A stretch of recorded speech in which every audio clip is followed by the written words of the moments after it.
याकूब की पुस्तक उसका 1 अध्याय उसकी 17 आयत क्या कहती जल्दी।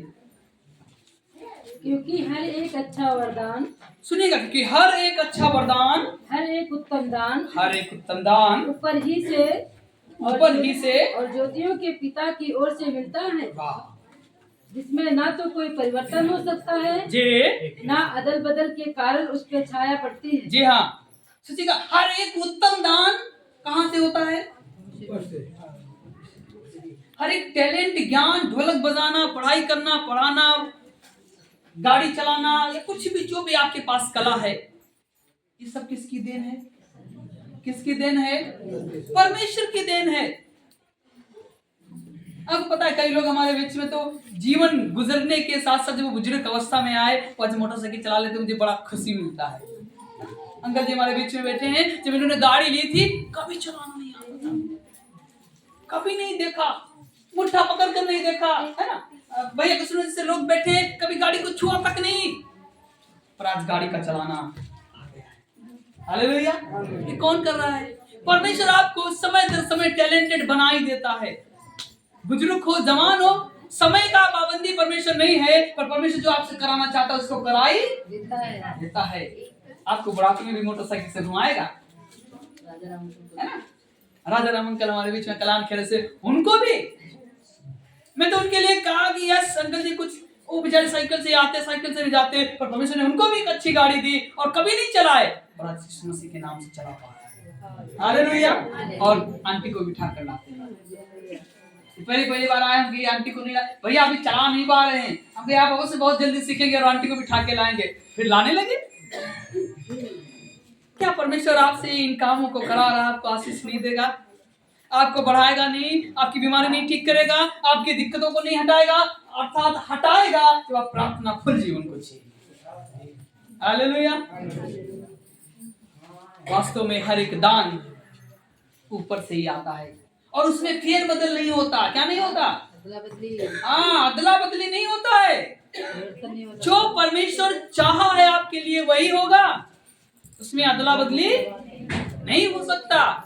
आपको पता है जब कोई सैनिक लोग कोई मिशन का काम करते हैं तो उसमें कई कामों को लेकर चलते हैं। अगर उनका ए प्लान फेल हो गया तो बी प्लान को करेंगे, अगर बी प्लान उनका फेल हो गया तो सी को करेंगे, है ना।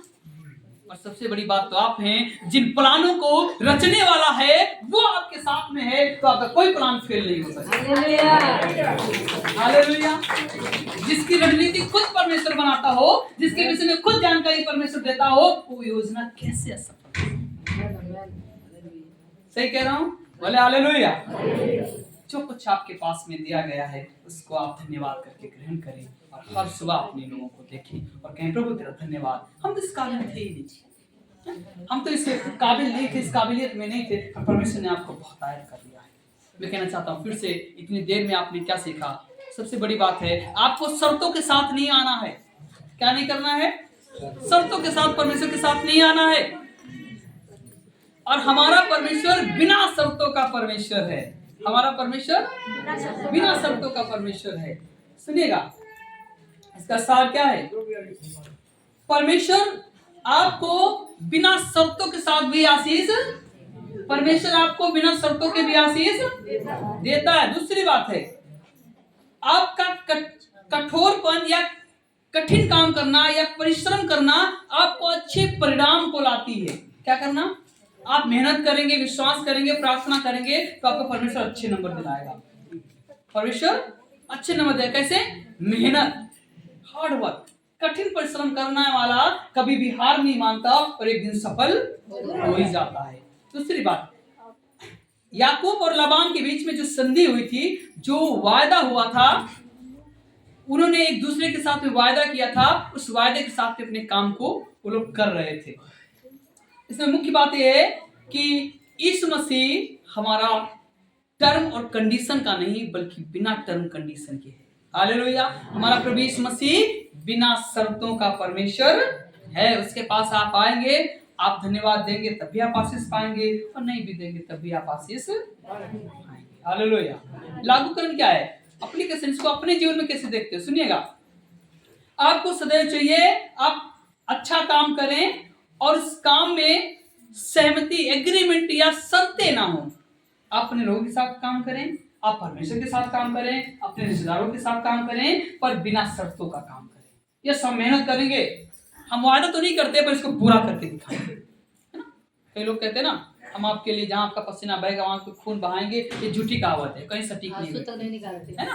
आपका दुख में आकर साथ भी नहीं देते, पर परमेश्वर धन्य है जो आपको हर समय संभालता है। हालेलुया। दूसरी बात है कि हमने जो आशीष को प्राप्त किया है परमेश्वर का अनुग्रह है। आज जो कुछ आपके पास में है ये आपका अपना कुछ नहीं, कमाया हुआ कुछ नहीं है, आपका टैलेंट भी नहीं, ज्ञान भी नहीं है, शरीर की ताकत भी नहीं। मैं कहना चाहता हूँ जो कुछ आपके पास में है ये किसका दिया हुआ है?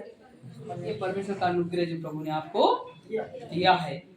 आपको सदैव परमेश्वर के प्रति ईमानदार, निष्ठावान होना चाहिए। आपको परमेश्वर के प्रति सदैव ईमानदार और निष्ठावान होना चाहिए। और लास्ट में है, आप अपने विश्वास को सदैव इसलिए तैयार करें क्योंकि परमेश्वर आपको एक अच्छा इनाम अवश्य देगा। या अपने विश्वास में आप अड़े रहें, खड़े रहें, आपको अंतिम दिनों में परमेश्वर अच्छा इनाम अवश्य देगा। हालेलुया।